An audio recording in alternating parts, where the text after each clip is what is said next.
Abdhetarizmi në rrjetet sociale sot më duket është bërë thjesht për modë.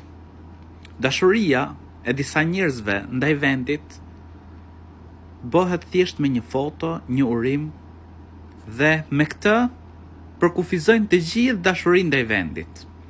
Dashuria ndaj vendit, të cilin na e ka bërë Allahu i lartësuar risk të jetojmë në të, shprehet me vepra.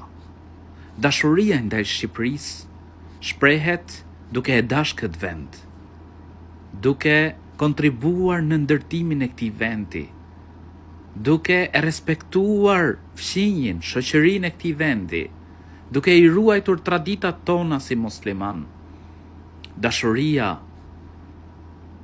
që shprehet vetëm me një foto në vit apo vetëm me një urim dhe nga ana tjetër e vjedh, e plaçkit, e zhvesh nga çdo lloj tradite, kontribon në prishjen e shoqërisë.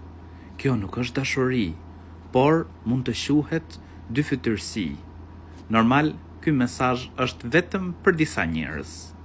Zoti na boft prej atyre që me të vërtet e duam këtë vend, kontribojmë për të mirën e këtij vendi. Amin.